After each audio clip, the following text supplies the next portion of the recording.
Hello, Sarah. Hi.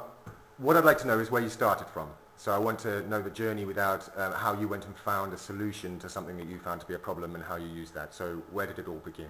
Okay, there are many different internet sites regarding sort of classical games and things that I can use in classes, but they're not specialised for the course that we actually use in school. So although the games were good, the content wasn't. So I was trying to create games with the right content. What was the website called that you used? For the old games. For the old ones, yes. The Cambridge Latin course. The Cambridge Latin course, Latin okay. course sites.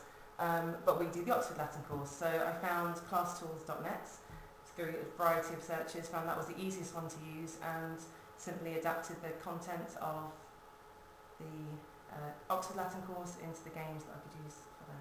Excellent.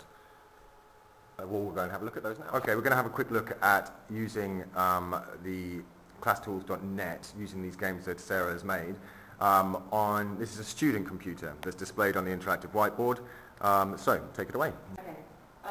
So, on the student drive, I've put a few games relating to the course that they have done, vocabulary, grammar, and so on.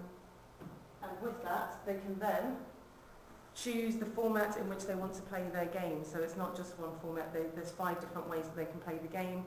They can start it from a very basic revision tool, which is simply guessing what the words are and so on, to something perhaps a little bit more fun and interactive, where it's games like shooting things or War of the Worlds and that sort of thing. Okay. And it will come up time and time again, it will change depending on how many words I've put in. It will come up with an endless variety of the different words. So you put in one set of words and it generates a variety of games for you? A whole variety. So the more words you put in, the more variety that comes up. I think it's a minimum of 10 words that you have to put in. Brilliant. And then they just simply choose the ones they want. There's a time limit, they can play against each other, there's leaderboards. Okay, so there's sort of motivational ways of just making them access the vocabulary. Yeah, absolutely. And it goes on through this. Brilliant. And the way that you've got that set up is you have bookmarks basically saved as shortcut icons on a shared folder on the network. Absolutely. So if they wanted to access this from home, how might you do that, do you think?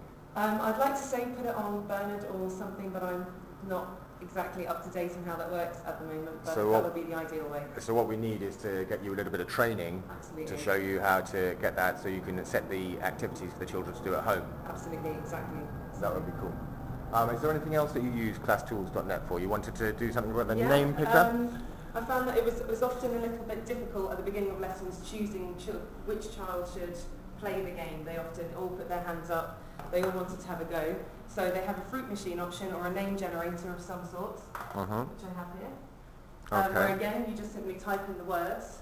Or the choice of how to put in the words is very simple on all the different games. And is this saved in ClassTools?